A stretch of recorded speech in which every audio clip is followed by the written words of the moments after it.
Hello boys! I'm bringing a new game review for a game called Spiritfarer. This was released on Nintendo Switch a couple of years ago. Well, more than a couple of years. I can't remember which year, but yeah, it's I wouldn't say it's an old game, but it's not that very recent. But anyway, let's go for the review, and I'll put the trailer on the background as usual. So let's go for it. Let me just turn down a little bit the volume.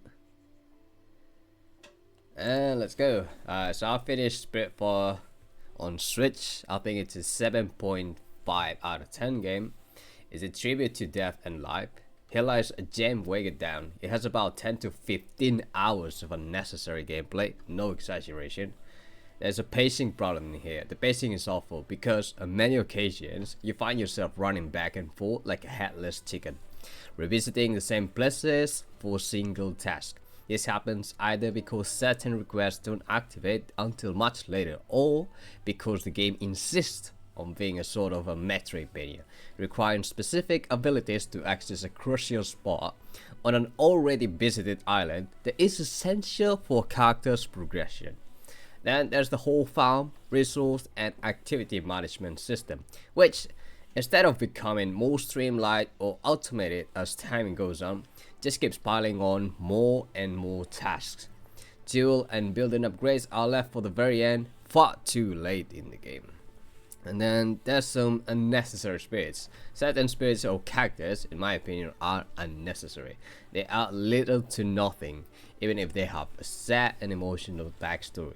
Elena, Bruce and Mickey, Gustav, and if I'm being picky, even Giovanni, I think, are pretty much unnecessary.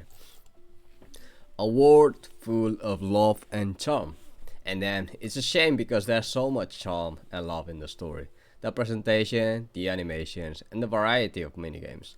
But to truly appreciate it, you have to wade through hours of sluggish pacing that could have been cut entirely.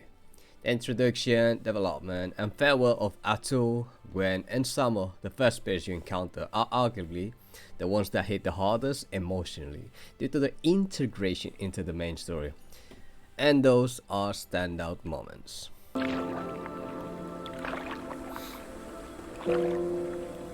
You guys may not see it, but I'm already crying. A little bit. But this is super sad. This is way too sad.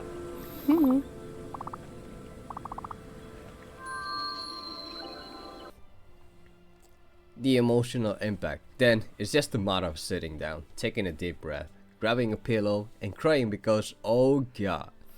The more you reflect on a specific character, the game explores, the conversations, the dialogues, and the real life inspirations behind them, the harder it hits. For example, diving into early game spoilers, Atul is that joyful person who brightened the lives of those around them. Yet something is missing inside them, and one day, poof, they just disappear. And just when you start wondering if they're okay, you receive the sudden news of their passing. Summer fought cancer and won, only to lose her partner, fall into depression, and succumb when the cancer returned.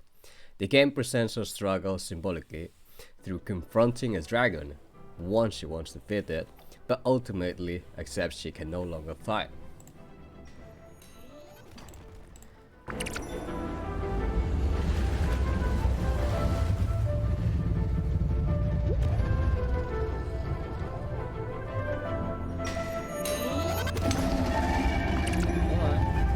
Now what?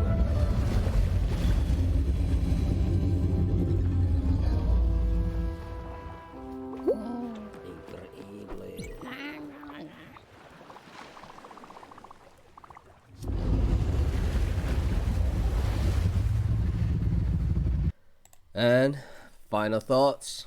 All in all, this could have been an astounding game if it weren't excessively long. I might have even forgiven the filler spirits, but maybe next time. That is for my review.